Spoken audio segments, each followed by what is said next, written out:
Hey everybody, welcome back to my channel. If you're new, hi, I'm Ashley Amethyst, and today's video is a bump date update.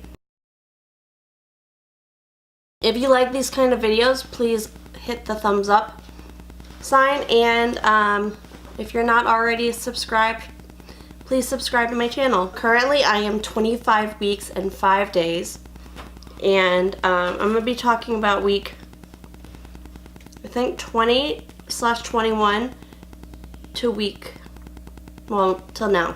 And we're going to discuss issues that I'm having, because on top of this pregnancy, I'm also a high-risk pregnancy, and just updates through that, and then also cravings and symptoms, and also, if available, I will include a bump date photo.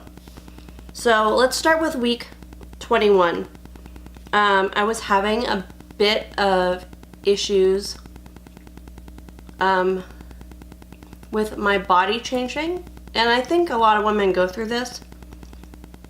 For me, I would categorize it as like a body dysmorphia issue. I think it was because I bump out fairly round fairly early, and with this pregnancy, I have not gained weight yet. I thought I had gained 2 pounds, but I ended up losing 4 over the weekend, so I'm still getting pregnancy weight gain somewhere. It's just not showing up on the scale. And with this, people like to say or assume, oh, are you having twins? No, I'm not. Oh, you're close to due, right? No, I'm not. And I feel like these people should know better, but they don't, or they just choose to be rude and inconsiderate.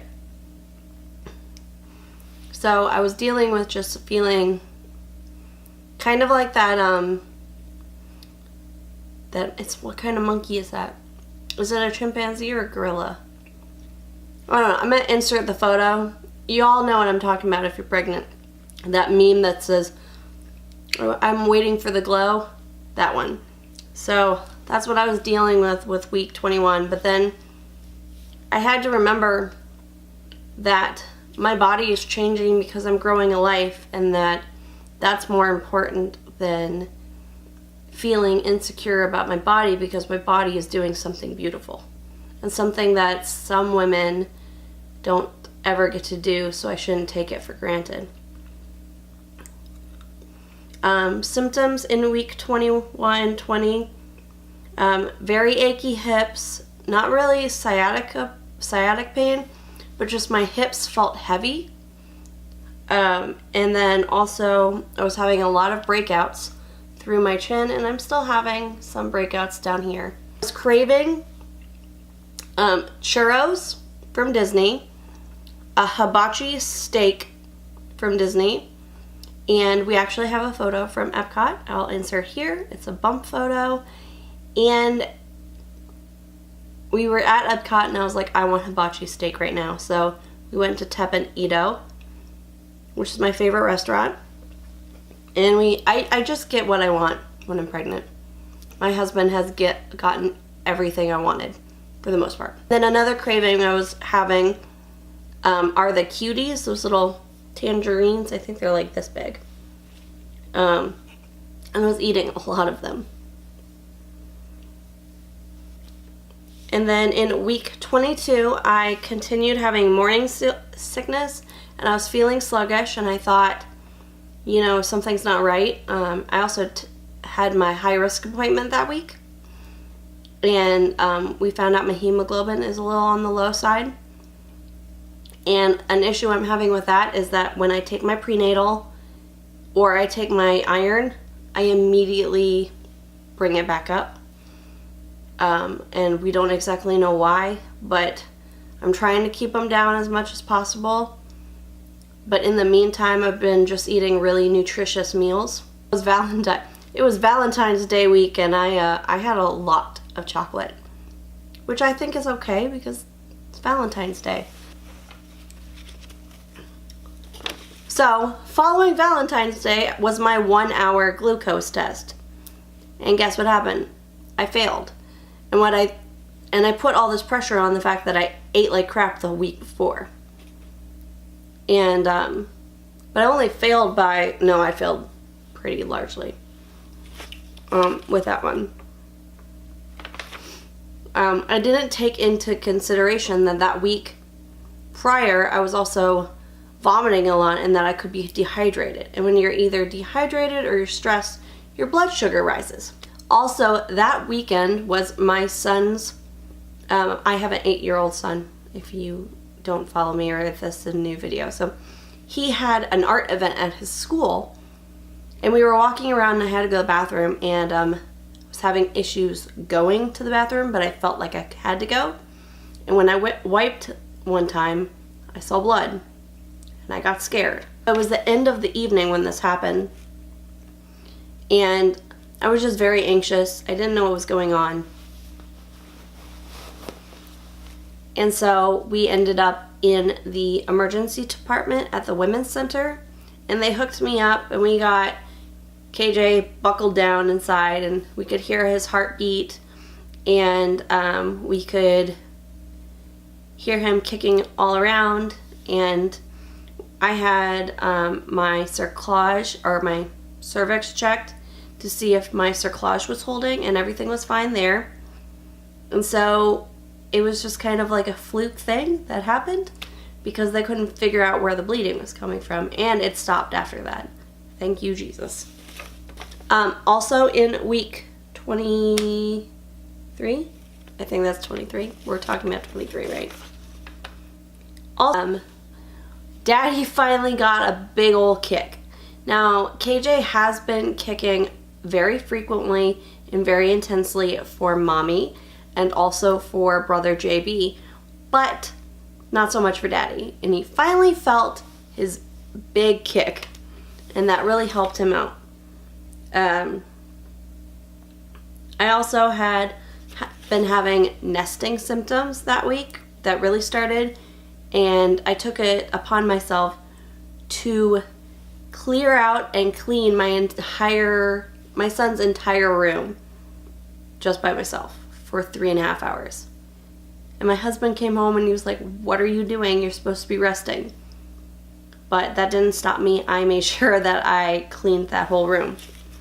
And I also were having vivid dreams, and some of them were dreams that were happy dreams that you want to know, like go back to sleep for, and then other ones were dreams about my parents, and I have a feeling it has to do with me feeling anxious and a little bit sad that my parents aren't physically here to just be part of the joy and the blessing that these babies are. But I know that they are in heaven watching over JB and KJ, and they're going to be the best guardian angels in heaven.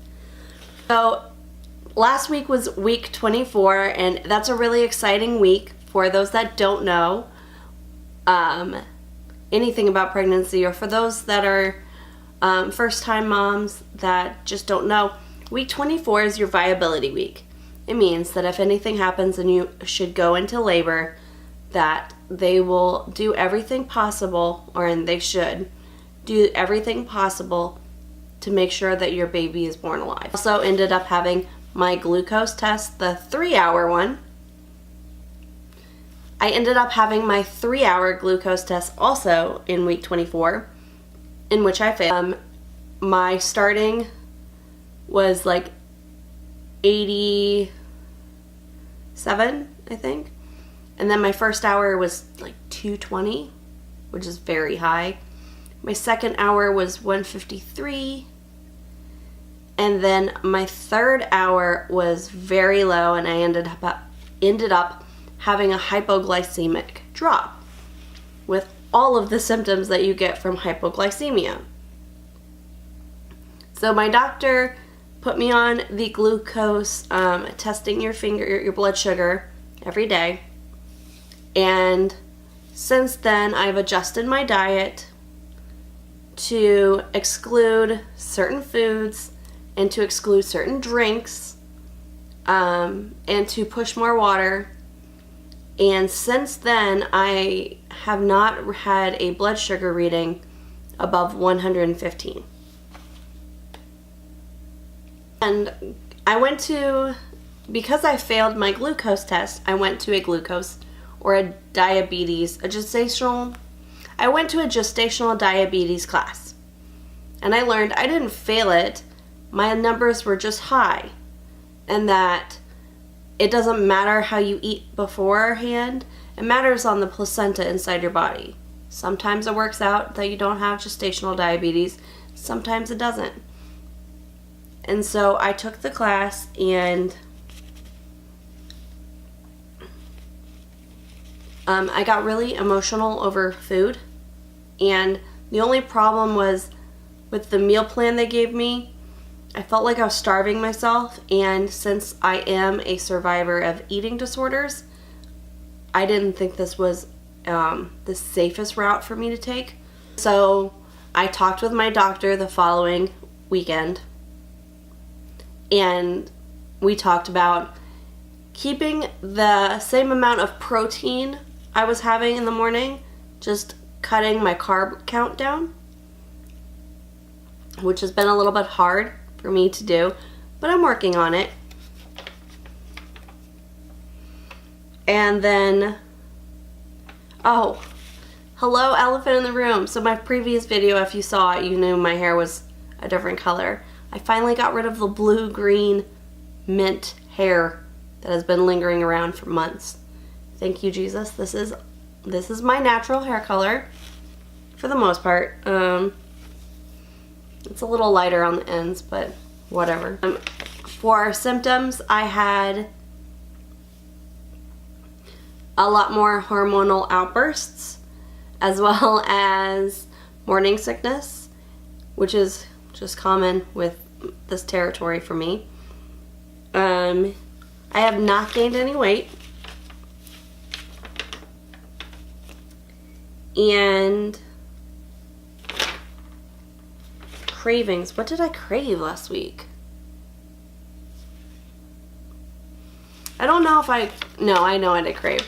So I was craving a lot of, I moved it away from I was craving a lot of like fruity beverages because I was drinking more water.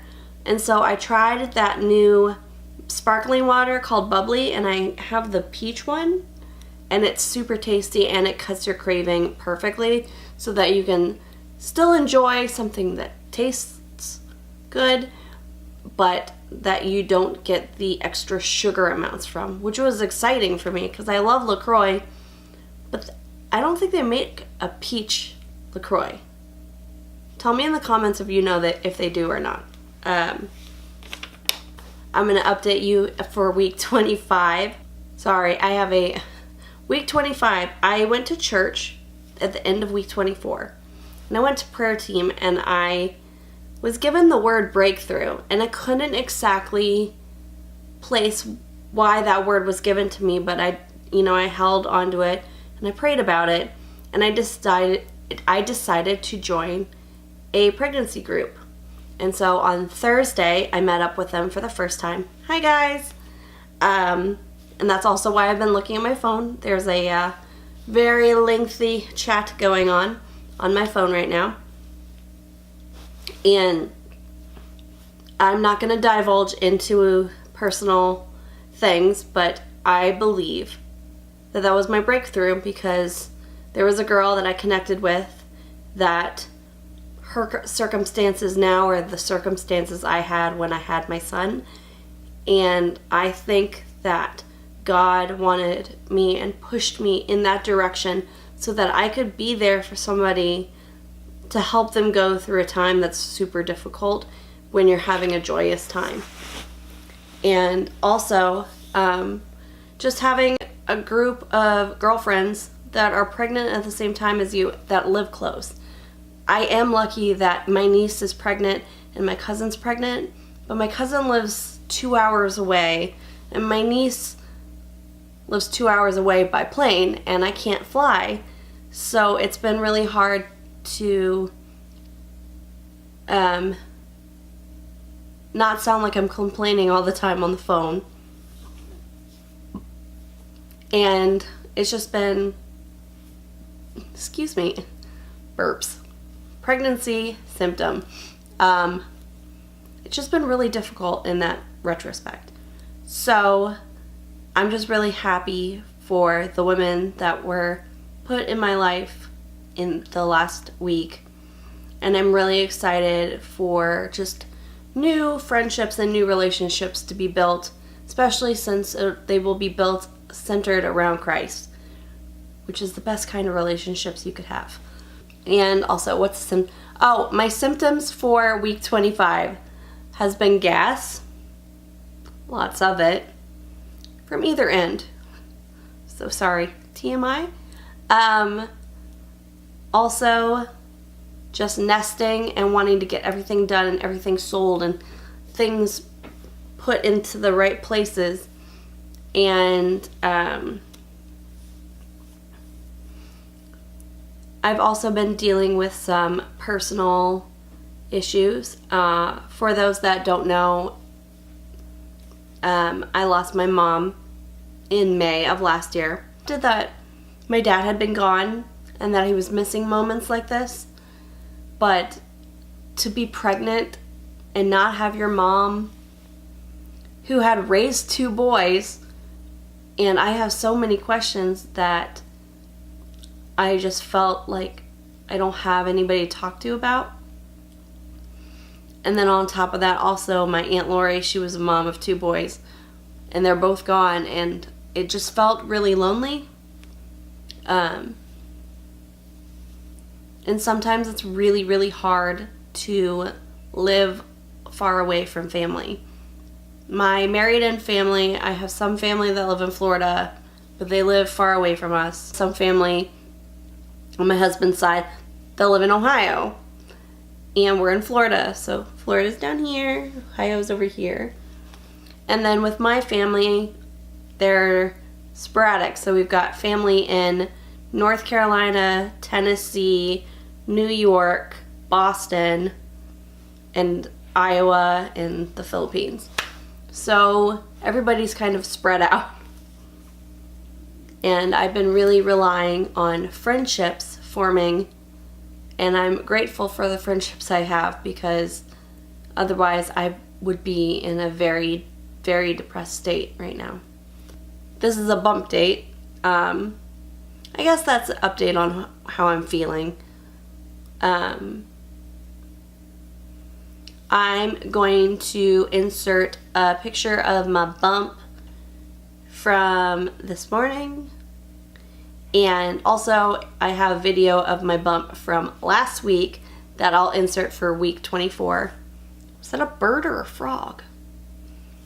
But this is the end of my Cozy Bumpdates video in bed. If you're not subscribed, hit the subscribe button if you like me, and I will see you in my next video. Bye.